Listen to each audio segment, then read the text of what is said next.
Imagine waking up tomorrow morning. You check your phone, and the headlines are screaming. Breaking news: unknown virus turning humans into flesh-eating monsters. At first, you think it's a hoax, some viral prank. But then, the emergency alerts go off, sirens echo through the streets, and suddenly, it's real. What if a zombie virus actually broke out tomorrow? Would humanity stand a chance? More importantly, would you survive? Welcome back to the channel, everyone. Smash that like button. It tells the algorithm you're into this kind of content. Subscribe to the channel so you don't miss what's coming next. And drop a comment below with your craziest what-if ideas. Day 1. The outbreak. The first 24 hours are absolute chaos. Cities grind to a halt. Highways jam as millions try to flee. Grocery stores, gas stations, and pharmacies are overrun with panicked crowds. Experts say that in any real disaster, those first hours are the most critical. The government would likely declare martial law, enforce curfews, and set up quarantine zones. But here's the terrifying part. Studies show that if a zombie virus spreads unchecked for just a few days, containment becomes nearly impossible. The infection could wipe out entire regions before the military even knows what's happening. The big question: what kind of zombies? Now let's pause, because everything depends on the type of zombie we're dealing with. If they're slow, stumbling zombies like The Walking Dead, we might have a fighting chance. They're easier to avoid, easier to trap, and survival becomes a game of patience and smart planning. But if it's fast, feral zombies like in World War Z, humanity could collapse in weeks. Imagine entire city blocks being overrun in minutes, swarms leaping across cars, tearing through barricades. In that nightmare, running won't save you. Stealth would be your only chance. So, which kind do you think is scarier? Slow, creeping death, or fast, unstoppable hunters? Survival essentials. If the outbreak starts tomorrow, the only thing that matters is, are you ready right now? Experts recommend keeping at least 2 weeks worth of food, water, and medicine on hand. That's 1 gallon of water per person per day. Do you have that in your home right now? And then comes the bug-out bag, your grab-and-go survival kit. Inside it, flashlight, knife, first aid kit, radio, batteries, water purifier, and yes, weapons if you can get them. Sounds paranoid? Maybe. But remember, in a real apocalypse, grocery stores would be empty within hours.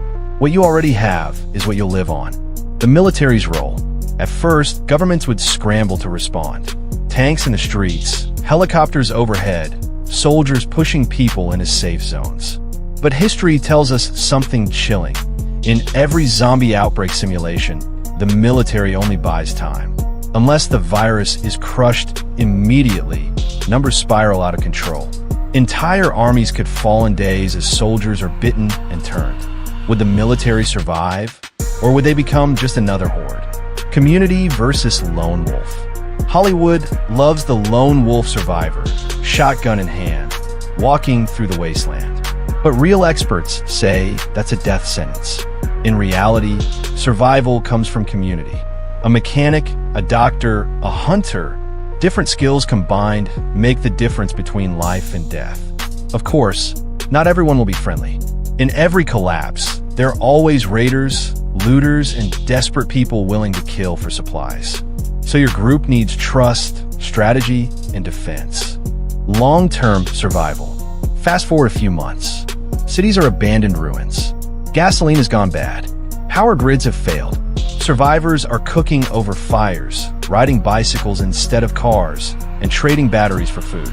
Safe zones may form on remote islands, farms, or walled-off towns. Humanity might start over from scratch if the zombies don't overwhelm them first. The twist: a possible cure. And just when all hope seems lost, what if scientists announce a cure? Maybe a tiny percentage of humans are immune. Maybe a vaccine reawakens part of the infected brain. Suddenly, the fight shifts from survival to saving what's left of humanity. But here's the dark twist. What if the cure isn't what it seems? What if being immune means you're only half zombie yourself?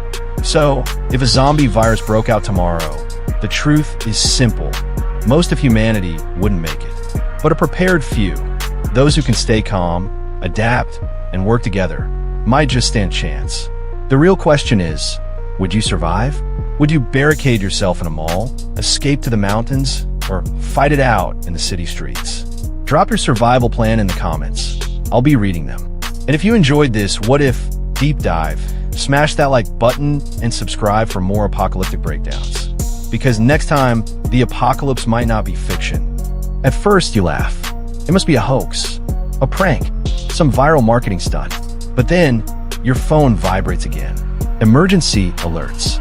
The same chilling message repeats. Outside your window, distant sirens echo through the streets. And then you realize it's real. The world, as you know, it is about to collapse.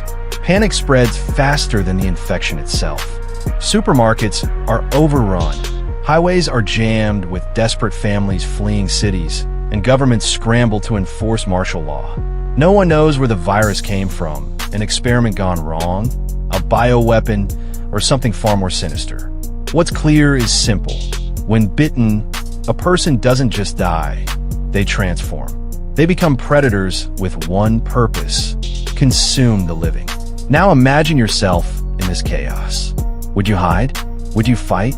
Would you even survive the first 24 hours? For most, the answer is no. Humanity is fragile. We rely on grocery stores for food, power grids for electricity, and clean water flowing from taps. Take those away, and society collapses almost overnight. Within days, cities would be unrecognizable, burning cars, crumbling governments, and streets ruled by the infected. But then, just when all hope seems lost, something changes. Scientists announce a breakthrough. A cure. Whispers spread. Maybe a small percentage of humans are naturally immune. Maybe a vaccine can reawaken the part of the brain that the virus destroys.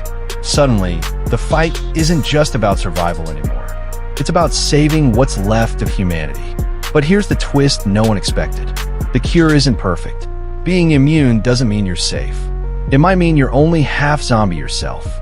Stronger, faster, more resilient than before, but still haunted by dark cravings. Would you take the cure, knowing it might strip away your humanity piece by piece? Or would you refuse, risking infection for the chance to remain fully human? Smash that like button. It tells the algorithm you're into this kind of content. Subscribe to the channel so you don't miss what's coming next. And drop a comment below with your craziest what if ideas.